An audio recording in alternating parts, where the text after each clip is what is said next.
The focus 4 are the areas with the highest fatalities in construction. Caught between makes up 18% of the focus 4.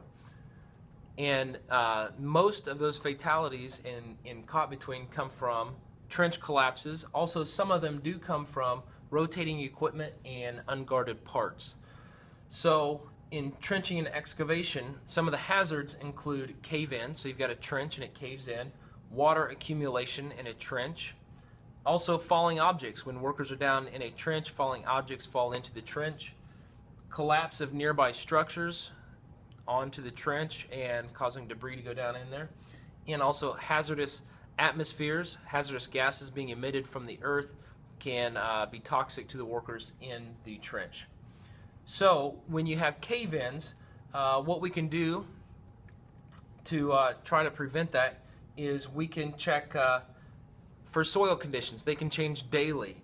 You know, it could rain, you could have equipment driving by that causes the soil to shift and move. So workers need to look for cracks in the sidewalls, flaking of the sidewalls, clumps and bulges in the sidewalls.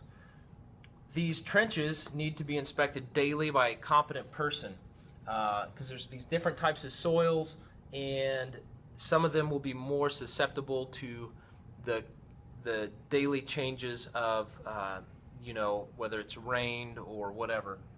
Also to note, 1 cubic yard of earth, of dirt, weighs up to 2,700 pounds, and it only takes a couple of feet of dirt on top of you to crush your lungs and have so much weight on you that you can't even breathe. There's different types of soil, and they're gonna be some of them will be very stable, some of them will be very unstable. So you're gonna have solid rock, and that's gonna be the most stable. If you dig a trench into that, it's not going to collapse. And then all the way down to type C, it's the least stable. And I compare this to sand in a sandbox. If you have wet sand, you can take a little kid's digging tool and you can dig, and the sides of your little trench that you've made will stay intact just fine. If you have sand that's completely dry and you start digging in it, the side walls will just keep collapsing until you've taken out enough sand that it just can't run in anymore. So wet sand is kind of like solid rock in type A, and in the driest sand you can have that as you scoop out and that runs in, that's like type C.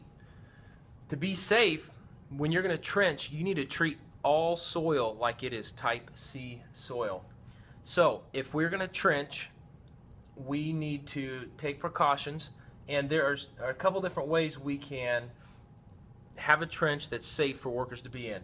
You can use sloping and benching systems. This is a sloping system. This is a benching system. This is good for types A, B, and C soil. This is only good for types A and B.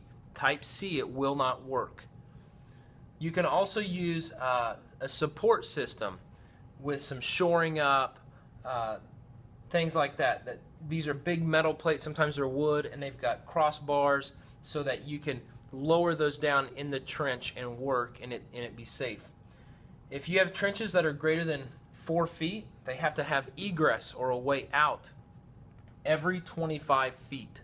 Also, trenches greater than 20 feet deep, you need to have an engineer sign off on how you're going to dig that trench. And then lastly on this, when you are digging your trench, you need to have your pile of dirt at least 2 feet away from the trench. It'd be best practice to have it even further away. Still under the section of caught between, we're going to talk about guarding parts. Almost all tools and machines are equipped with guards to protect workers from rotating parts. Do not remove these guards. If you have to remove them for maintenance, make sure you put them back, and they must be working in order for you to use that tool. If the guards don't work, don't use that tool.